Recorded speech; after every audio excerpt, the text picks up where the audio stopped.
Good students, good morning everyone. अच्छा देखिए, previous class में हमने आपसे क्या डिस्कशन किया था, याद करो। प्रीवियस क्लास में हमने आपको बताया किसके बारे में, तो भाई प्रोविजंस के थ्योरेटिकल कॉन्सेप्ट के बारे में। तो आज हम आपको प्रैक्टिकल कॉन्सेप्ट थोड़ा समझाएंगे प्रोविजंस के बारे में। तो चले आ जाए, लेट्स स्टार्ट। तो पहले हम लोग आते हैं provision for bad and doubtful dates के बारे में। Okay, provision for bad and doubtful dates. तो सबसे पहले आ जाओ अकाउंटिंग ट्रीटमेंट। अकाउंटिंग ट्रीटमेंट में हम लोग शुरू करते हैं।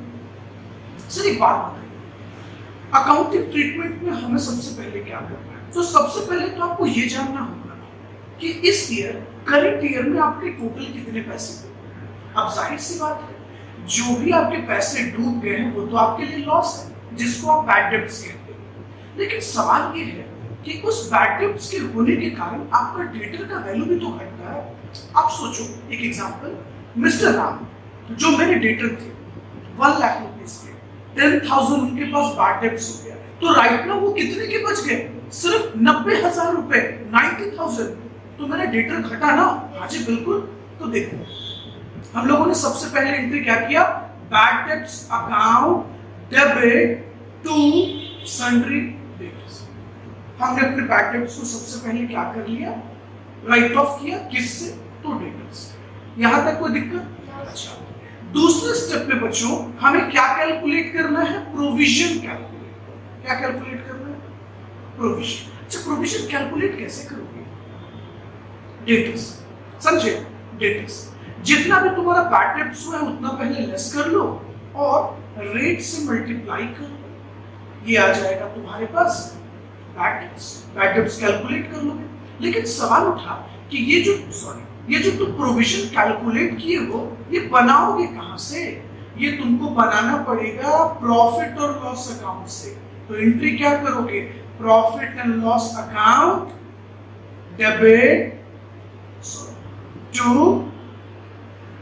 प्रोविजन फॉर, क्या बनाओगे? To provision for bad and doubtful. जो भी प्रोविजन है तो वो प्रोविजन बना लेना, सिंपल। चलो, यहां तक तो कोई दिक्कत नहीं। अब सवाल ये है कि सर वो जो बैड डेट्स अभी हमारा हुआ, जिसके कारण मेरा डेटर डिक्रीज हुआ, उस बैड डेट्स को हम किससे राइट ऑफ करेंगे? प्रोविजन से, जो तुमने बनाकर रखा था पहले प्रीवियस ईयर में। राइट ऑफ कर लो। तो एंट्री क्या करोगे? राइट ऑफ का एंट्री क्या करोगे? Provision for bad and doubtful debts account debit to bad debts. Step 3 देखो, आप बैड डेट्स को राइट ऑफ कर दो। चलो, यहां तक तो मैटर क्लोज है, यहां तक तो कोई दिक्कत नहीं। सवाल उठा सर बैलेंस शीट में कैसे दिखाएंगे? तो बैलेंस शीट में सिंपल, जो भी हमारे पास डेटर है, new provision for doubtful debt should be shown as deduction from sundry debtor. मतलब डेटर से उतना प्रोविजन हम लेस करके दिखा दें। देखो वहां कोई दिक्कत नहीं है बच्चों, दिक्कत है लीजर। यहां आपको बहुत अटेंटिव रहना। तो सबसे पहले आप फॉर्मेट बनाओगे, provision for bad and doubtful dates. आपको करना क्या होगा बच्चों? आपको ओपनिंग बैलेंस लिखना है। जो आपका प्रीवियस ईयर में रिजर्व था वो आपको लिखना है। एक एग्जांपल ले लो। जैसे मान लो बेटा, हमारे पास पहले से ओल्ड प्रोविजन 1 लाख रुपीस है। ओके, ये ओपनिंग बैलेंस है हमारा, मतलब प्रीवियस ईयर का हमारा क्लोजिंग है, 20 साल का ओपनिंग, तो वो मैंने लिख लिया। मान लो कि हमारे टोटल कितने पैसे डूब गए?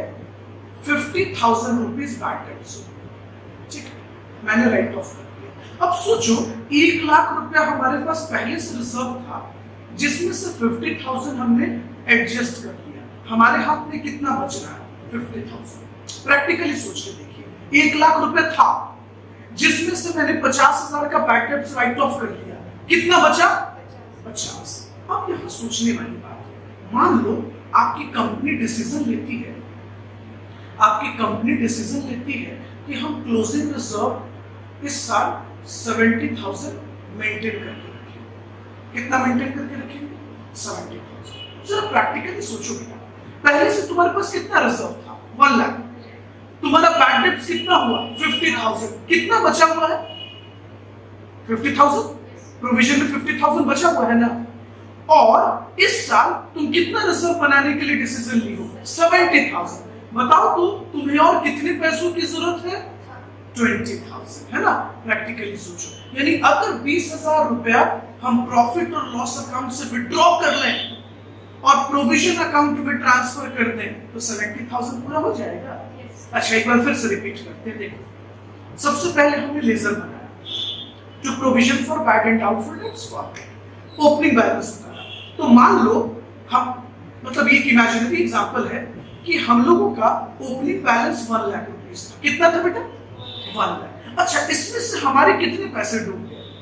50,000, 50। अब एक बात बताओ, तुम्हारे पास पहले से 1 लाख का रिजर्व था, 50,000 तुम्हारा डूब गया, तुमने राइट ऑफ कर लिया, तो प्रोविजन अकाउंट में कितना पैसा और बच रहा है? 50,000। पक्का? ओके, अब आगे बढ़ते हैं। तुम्हारी कंपनी ने इस ईयर डिसीजन लिया है कितने का प्रोविजन बनाने का? 70,000। तो सोचो, 50,000 खाते में है और तुम्हें 70,000 मेंटेन करना है, 70,000 मेंटेन करना है, तुम्हें और कितने फंड की जरूरत है? 20। तो ये 20,000 हम कहां से लाएंगे बच्चे? Profit and loss account. अच्छा, एक बात बताओ, जब हमारे पास पैसे घट जाते हैं तो हम कहां से विड्रॉ कर रहे हैं? प्रॉफिट एंड लॉस अकाउंट से। अच्छा, अब एक केस को चेंज करते हैं। आप देखो जरा, बड़ा इंटरेस्टिंग है। चलो आइए शुरू करें। मान लीजिए बेटा कि हम लोगों के पास पहले से ओपनिंग रिजर्व 1 लाख रुपीस का था। कितना था? 1 लाख। और इस ईयर में हम लोगों के 20,000 रुपीस डूब गए। कितने डूब गए? 20,000। Bad debts. सोचो बच्चों, 1 लाख रुपए हमारे पास पहले से प्रोविजन था, 20,000 बैड डेट्स हो गया, मैंने राइट ऑफ कर लिया, कितना पैसा और बचा हुआ है? 80। लेकिन तुम्हारी कंपनी ने इस ईयर डिसीजन लिया सिर्फ 50,000 का रिजर्व मेंटेन करने का। कितना? 50। एक बात बताओ बेटा, तुम्हारे पास पहले से 1 लाख का रिजर्व था, 20,000 रुपीस बैड डेट्स हो गया, कितना बचा? 80। तुम्हें इस साल क्लोजिंग रिजर्व कितना मेंटेन करना है? सिर्फ 50,000। तो बताओ जरा, सोच कर देखो, तुम्हारे पास अकाउंट में सरप्लस पैसा है ना? कितना सरप्लस है? 30,000। फिर से सोचो जरा, प्रैक्टिकली सोचो। हमारे पास प्रोविजन अकाउंट पे कितना पैसा था?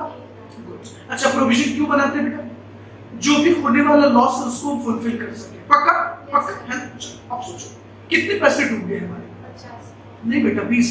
इस एग्जांपल में सिर्फ 20,000 डूब गया, तो कितना मेरे पास अभी भी पैसा बचा है? राइट ऑफ कर दिए ना, 1 लाख से मैंने 20,000 राइट ऑफ कर दिया, कितना बच रहा है? 80,000। पक्का? अब इसको दिमाग में रखो, कितना बच रहा है? 80,000। आगे बढ़े। लेकिन आपकी कंपनी ने डिसीजन लिया है, इस ईयर सिर्फ 50,000 का प्रोविजन बनाने का। कितना? 50। लेकिन अकाउंट में कितना पैसा है? कम है कि ज्यादा है? क्या करना चाहिए? जब कम हुआ था तो हम लोग प्रॉफिट और लॉस अकाउंट से विड्रॉ किए थे, इस बार ज्यादा हो गया है, प्रॉफिट और लॉस अकाउंट पे वापस ट्रांसफर कर देंगे, क्रेडिट कर देंगे। तो ये 30,000 हम क्या करेंगे? है ना? एकदम ऐसे अकाउंट्स को समझो, जब हमारे पास प्रोविजन में पैसे कम पड़ रहे थे तो हम पीएल से विड्रॉ कर लिए, जब ज्यादा हो गया हम पीएल में वापस ट्रांसफर कर देंगे, यानी वापस उतना ही उसमें रख दिया। तो जब विड्रॉ करना था तो पीएल को डेबिट किए थे और वापस से ऐड करना था, पीएल को क्रेडिट कर दिए। अब इसी चीज में बच्चा परेशान हो जाता है। बताओ, कहां आपको लगता है इसमें कोई परेशान होने वाली बात थी? सिचुएशन 1 में हमारे पास प्रोविजन की नीड थी, मैंने प्रॉफिट लॉस से विड्रॉ किया। सिचुएशन 2 में प्रोविजन में ज्यादा पैसा है, मैंने पीएल अकाउंट में ट्रांसफर कर दिया। That's all. सिंपल सी बात थी, है ना? आगे चले। चलो, गुड। लेकिन अचानक से कैसा लग रहा था कि बहुत भारी टॉपिक है, नहीं समझ में आया? ऐसा कुछ नहीं है। अब इस पर जब हम लोग क्वेश्चन डिस्कस करेंगे ना तो और आराम से समझ में आएगा। तो स्टेप बाय स्टेप चलते हैं, ठीक है? एकदम दिमाग शांत रखिएगा और सीखिए।